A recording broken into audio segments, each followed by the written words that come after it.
Hey guys, JV here with an update on the Battlefront 2 drama saga. It just so happened that right as I uploaded yesterday's video, DICE put out a patch reducing hero costs by 75%. Design director D Firewall made a post on the Star Wars Battlefront subreddit explaining the changes. You asked me to provide more details on exact hero prices for launch, and so we've spent the day going over data to ensure the numbers work out. I realize there's both confusion and reservation about how these systems work, so I want to be as clear and as transparent as I possibly can. The most important thing in terms of progression is that it's fun.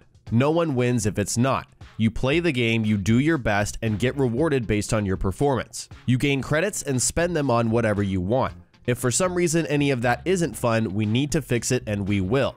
I really appreciate the candid feedback over the last few days, and I encourage you to keep sending it our way. These are the credit costs for all locked heroes at launch. These prices are based on a combination of open beta data, early access data, and a bunch of other metrics. They're aimed to ensure all our players have something fun to play for as we launch the game, while at the same time not supposed to make you feel overwhelmed and frustrated. Iden Versio is 5,000 credits, Chewie, Palpatine, and Leia are 10,000, and then Luke and Vader are 15,000 credits. He also mentions their plan to do an AMA here on the subreddit, which will go very well as far as I can tell, but yeah, that should be tomorrow, and so I'm definitely going to share whatever happens there if something significant does. So, looking in game, you can clearly see the prices now reflect those changes. However, there was an additional change made to the campaign credit rewards. Before this patch, you were given 20,000 credits for completing the campaign all the way through. The same amount for unlocking Iden Versio in multiplayer. EA claims that that was the original intention, since Versio is the main character of the story, so completing the story would allow you to unlock and play her hero. After the patch, the campaign reward amount has been updated to reflect her 5,000 credit cost.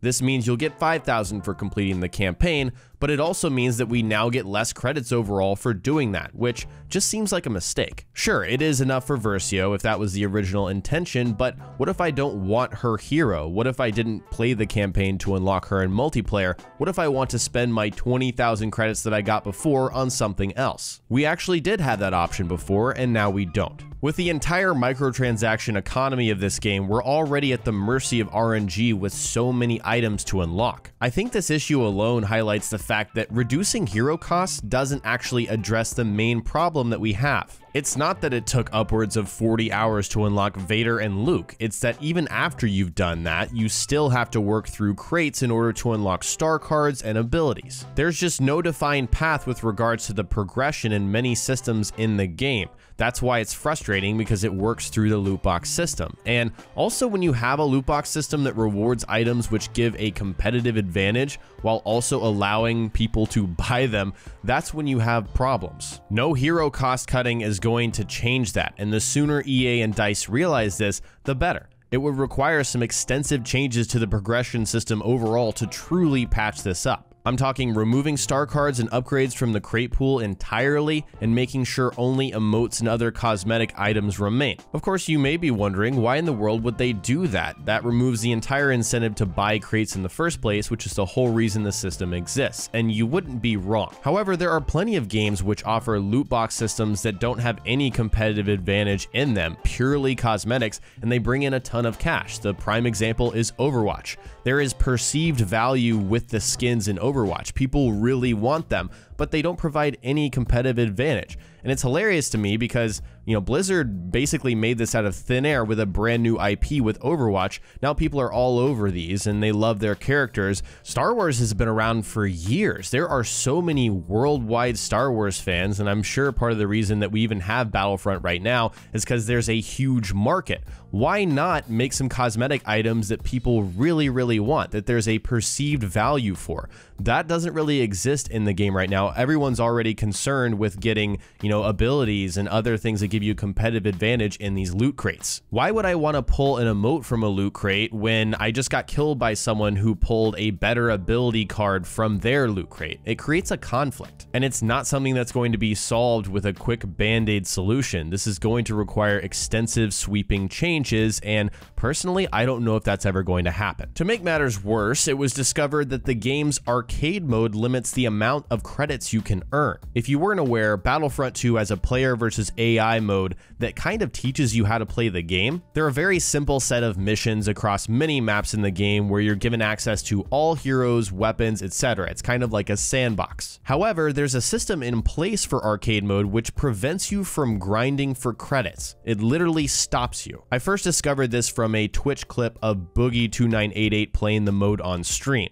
After earning a certain amount of credits at the end of the mission, the victory screen will literally say, "More credits available in 3 hours." So essentially, stop playing our game because we're not going to continue rewarding you for playing this mode. Apparently, this is a way to ensure players can't grind for credits in arcade and exploit in some form or fashion, but why is that a goal for EA and DICE? Why can't I just continue to play arcade to earn credits for my crates? Why does it matter what I play? I understand if the rate is a little faster than playing multiplayer, but why not just adjust it to be about the same? There's no other excuse except for to control this loot box economy, to make sure you're not unlocking too many items too quickly. Just like EA's EVP came out a few months ago or weeks ago and said they want to make games players will come back and play for a long time. If you progress too quickly, you're going to stop playing the game. That's a reality, they know that. But again, this is just another example of their endgame.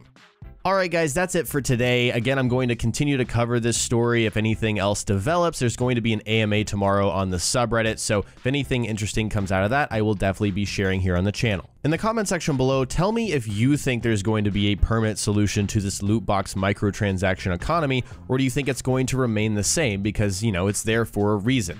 Let me know what you think in the comment section below. If you enjoyed this video, remember to hit that like button and subscribe for more commentaries like this. Thanks so much for watching, and I'll talk to you next time.